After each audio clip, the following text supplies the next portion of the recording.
25শে জুলাই রাত্রি অনুমান 10টা নাগাদ এটাই থানাধীন তুইরাজবাড়িতে একটা মারামারির ঘটনা ঘটেছিল। সেখানে দানিয়েল দেববর্মা এবং কাথার দেববর্মা দুজনকে খুব ব্রুটালি মারা হয়েছিল। সেই ব্যাপারে 3 জনের বিরুদ্ধে একটা কেস রেজিস্টার হয়েছিল সিকাই থানায়। তারা হলো সমরেন্দ্র দেববর্মা, সন্তোষ দেববর্মা এবং রাকেশ দেববর্মা। যাদেরকে মারা হয়েছিল তাদের মধ্যে থেকে একজন দানিয়েল দেববর্মা গত 1/8 এই মাসের 1 তারিখে জিবি হাসপাতালে মারা যায়। তো সেই ব্যাপারে আমরা একটা খুনের মামলা রেজিস্টার করি।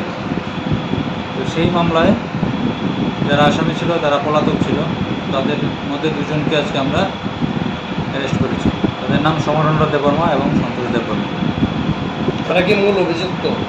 মূল অভিযুক্ত, এফআইআর নাম ছিল তাদের। আর কেউ কি যুক্ত আছে? আরেকজন আছে রাকেশ দেববর্মা, সে এখনও পলাতক। স্যার, 2 জনকে আপনারা কোথা থেকে গ্রেপ্তার করতে সফল হলেন? তাদেরকে আমরা আজকে পেশাতক থেকে নিয়ে এসেছি। কালকে কি কোর্টে ফরওয়ার্ড করা হবে? কালকে কোর্টে ফরওয়ার্ড করা। এই মানছে স্যার, এই ঘটনার পরিপ্রেক্ষিতে এখনো পর্যন্ত এলাকার পরিস্থিতি কোন পর্যায়ে আছে? যাদের ভিকটিম ফ্যামিলি তাদের মধ্যে একটা তারা খুবই ইমোশনাল হয়ে আছে। এটার জন্য এতদিন হয়ে গেছে আসামিটা গ্রেপ্তার হয়নি। আজকে আমরা 2 জনকে অ্যারেস্ট করতে পেরেছি এবং অ্যাসিস্ট্যান্ট তাদের পরিবারকে আমরা দেবো।